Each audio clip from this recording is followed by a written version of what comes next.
بسم الله الرحمن الرحیم. الحمد لله والصلاة والسلام على سيدنا رسول الله وعلى آله وأصحابه ومن والاه. اما بعد. السلام علیکم و رحمت الله و برکاته. از تلویزیون شارجه در خدمت شما هستیم و برنامه‌های رمضانی به عنوان رمضان در کشورها. این جلسه اختصاص می‌دهیم به عنوان صدقه در رمضان. پیرامون زکات صحبت‌هایی شد، اما صدقه جدا از زکات است. ما می‌دانیم که زکات مثل نماز فرضه، زکات مثل روزه فرضه، زکات مثل حج فرضه. از اون چیزی که خدا به ما داده 2.5% آن، یا به تعبیر فقهی ربع العشر آن، ما زکات میدهیم به فقرا، به اصنافی که خداوند در سوره توبه اونها را 8 صنف مستحقین زکات نام برده. اما صحبت ما در این جلسه پیرامون صدقه هست. صدقه یک چیزی است که به شکل رایگان به فقرا، به مستمندان، به کسانی که واقعاً احتیاج به مال دارند تحویل داده می شود و به شکل روزانه هست، به شکل هفته هست، به شکل هر شب هست و منتظر سال و منتظر ماه قمری نمی شویم. این صدقه یک صفت بسیار خوب و زیبایی است در هر مؤمن و مؤمنه‌ای، چه زن چه مرد. ببینید صدقه چقدر مهمه. در حدیث صحیح داریم که صدقه تطفئ الخطیئه کما یطفئ الماء النار، گناه را پاک می کند، از بین می برد، مانند این که آب آتش را خاموش می کند. اینقدر مهم است و چه بهتر که ما در ماه صدقه هستیم، در ماه انفاق هستیم، در ماهی هستیم که اجر هر عبادتی چند برابر هست. در نتیجه اون چیزی که برای انسان مسلمان مهم هست در صفحه حسنات خود زیاد کند، در میزان حسنات خود بیفزاید. راه افزودن در میزان حسنات هر مؤمن یکیش این صدقه است. این صدقه این که ما در اموال خود غیر از زکات صدقاتی هم داریم. در یک روایتی که حال علما بر آن صحبت دارند، از رسول الله صلی الله علیه و سلم پرسیده شد که در مال انسان غیر از زکات هم صدقه‌ای هست؟ فرمودند بله. در روایت دیگر که می‌فرمایند نه، منظور این است که واجب بیش از زکات واجب نیست، اما صدقه برای انسان مؤمن مستحب است و مطلوب هست. در آخر سوره منافقین زمانی که شما میخونید حالت انسان را، بعد از این که میفرماید که من برگردم یا مرا به تأخیر بینداز، رب ارجعونی لعلی اعمل صالحا، در جای دیگر در اینجا میفرماید که فاصدق و اکن من الصالحین. در آخر سوره منافقین میفرماید فاصدق و اکن من الصالحین، من صدقه میدهم و از جمله صالحین باشد. یعنی از خدا میخواهد که او را به تأخیر بیندازد، اجلی او را به تأخیر بیندازد، یا یک بار دیگر او را به دنیا برگرداند که چیکار کند؟ نماز بخواند، روزه بگیرد؟ نه، صدقه بدهد. الصدقه، خیلی است صدقه بدهم، زیرا که انسان مؤمن طبق روایت صحیح زیر سایه صدقه خود قرار میگیرد در روز قیامت، زیر اون پاداش آن چیزی که در دنیا انجام داده و یعنی صدقه و کمک به بینوایان. نحوه صدقه دادن در قرآن آمده ان تبدوا الصدقات فنعما هی، اگر صدقات خود را آشکار کنید برای تشویق دیگران باشد، برای اینکه شما الگو قرار بگیرید و دیگران را یادآوری کنید برای انفاق و صدقات، کار خوبیه.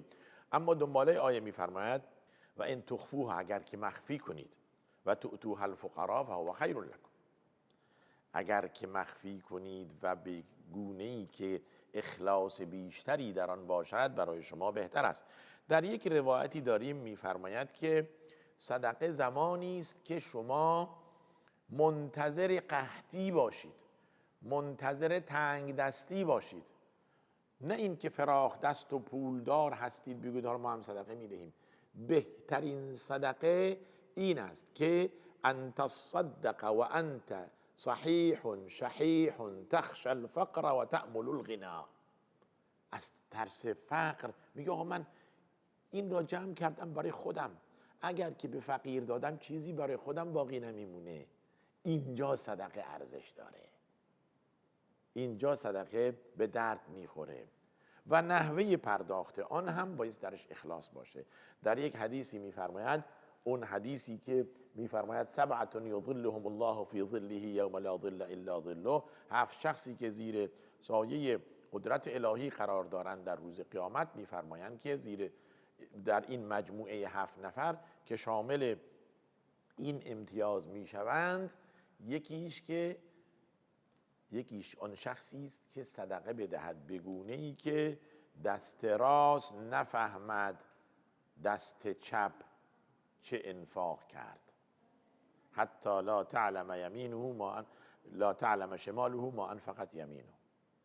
این خیلی مهمه، یعنی اخلاص کامل در این عمل، نهایت اخلاص در اعطای صدقات و اون کمکی که خداوند فرموده برای بینوایان. بسیار خوب. حال ما زمانی که اسم صدقه میبریم، اذهانمان به طرف اغنیا و بازرگانان و تجار و پولداران میرود، در حالی که خیر، هر انسان عادی میتواند صدقه بدهد. چه بسا این صدقه انسان عادی که ثروت ندارد، پول ندارد، به مراتب ارزش آن بیشتر باشد از کسی که میلیون ها ثروت دارد. در روایت صحیح میفرماید رب درهم سبق 1000 درهم. چه بسا 1 درهم، 1 دینار، 1 دلار، 1 تومان بهتر است هزارها درهم و دلار و تومان ارزش داشته باشد، زیرا که در این درهم اگر اخلاص باشد به مراتب بهتر است از هزارها درهم که درش ریا و تظاهر باشد. در جلسه گذشته عرض کردیم صدقه با ریا و تظاهر باطل می شود، صدقه با خودنمایی باطل می شود. و همین است تمام عبادت ها. نمازی که برای الله نباشد، صدقه‌ای که برای الله نباشد و عبادتی که برای الله نباشد بیهوده است. پس در اینجا صدقه با اخلاص توأم باشد که ارزش معنوی و اخروی داشته باشد. و این ماه یعنی ماه رمضان فرصتی است، زیرا که اجر انسان و ثواب انسان چند برابر هست. رسول الله صلی الله علیه و سلم تأکید می‌کردن برای صحابه که انفاق کنید. آیه هم همینو میگه که اونهایی که خود را میخرند، باز خرید میکنند، اموال خود را تقدیم میکنند و بعداً تن خود و نفس خود، یجاهدون فی سبیل الله باموالهم و انفسهم. اول اموال هست. این اموال چقدر ارزش دارد نزد الله که ما آن را فدای دین و فدای عقیده و فدای اسلام و فدای اون آرمان شرعی خود کنیم. انسان بخیل نمیتواند این صفت را دارا باشد متاسفانه.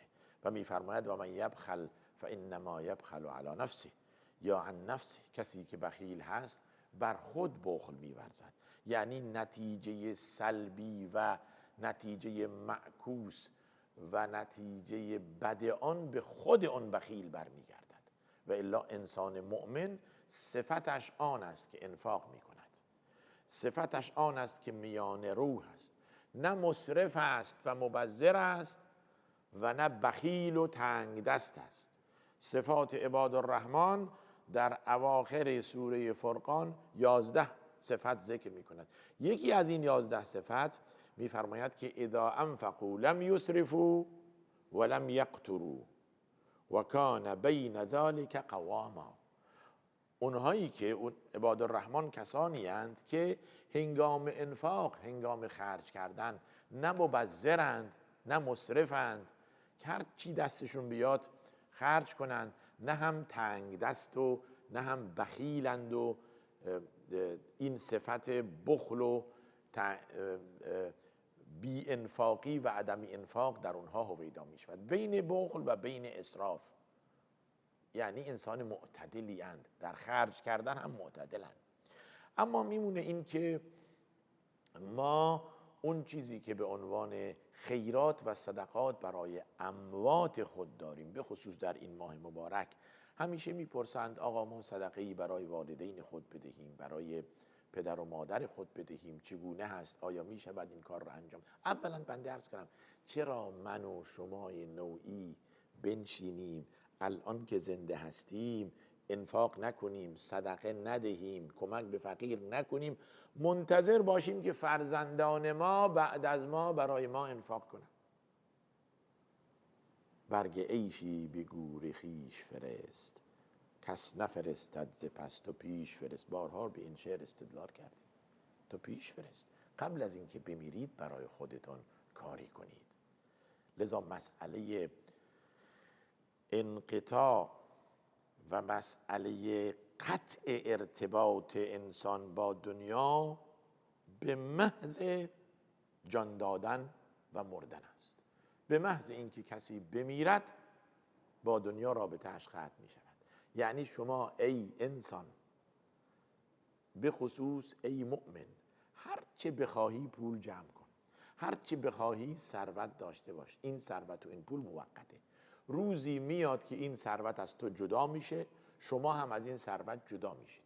حالا بیماری و ضرر و قحطی و عرض شود که تمام اینها به جای خودش، ولی یک چیزی که لابد منه و قطعاً برای همه هست، مرگ است. کل نفس ذائقة الموت. همه زندگان چشنده مرگند، همه ما خواهیم مرد. حالا ما میلیاردر، تریلیون ها دلار ثروت داشته باشیم یا فقیر باشیم، این ثروت ما را رها می کند و ما این ثروت را رها خواهیم کرد. یعنی این ثروت موقتا در اختیار ماست. پس ای کسی که ثروت موقت در اختیار توست، انفاق کن، قبلا بفرست، قبلا صدقه جاریه برای خود در نظر بگیر. این در وهله اول، که ما ننشینیم دیگران برای ما انفاق کنند، صدقه بدهند که حالا چه شود، که آیا این کار برای ما انجام بشود یا نشود، آیا فرزندان ما برای ما صدقه بدهند یا ندهند، آیا فرزندان ما برای ما صدقه جاریه‌ای در نظر بگیرند یا نه. ما در تتمه حدیث می‌فرماید که اذا مات ابن آدم انقطع عمله الا من ثلاث. وقتی که انسان بمیرد رابطه‌اش با دنیا قطع میشه مگر با سه چیز: از پولش و از زندگیش و از ثروتش و از مقام و از منصب. و وزیر باشی، پادشاه باشی، رئیس باشی، مدیر باشی، هر چی باشی رابطت قطع میشه، تمام شد. جز سه چیز: یک، صدقه جاریه، یک صدقه جاریه‌ای در زندگانی خود شما انداشتید، انجام میدادید. حفر چاه در اماکن فقیر نشین، بنای مسجد در جایی که مردم زیر کپر و کوخ نماز میخوانند، در جاهای فقیر نشین، یا بنای بیمارستان، درمانگاه، مدرسه برای تعلیم، برای به خصوص برای تعلیم علوم شرعی و قرآن و حفظ قرآن و کارهای دیگر. صدقه است که بعد از مرگ شما ادامه دارد، 1 قرن، 2 قرن، 10 قرن. خیلی خوب، این بعد از مرگ شما میماند. بقیه چیزهایی که داشتید از بین میرود. اموال شما بین میراثبران تقسیم میشه، ثروتی که داشتید بین میراثبران تقسیم میشه، خانه‌ای که درست کردید کسی دیگه توش مینشینه، لباسی که بر تن داشتیدم کسی دیگر به تن میکند. پس ای مؤمن، ای مسلمان، قبل از اینکه مرگ سراغ تو آید خود را دریاب. چگونه خود را در میابی؟ با صدقات و انفاق و خیرات و کمک به بینوایان.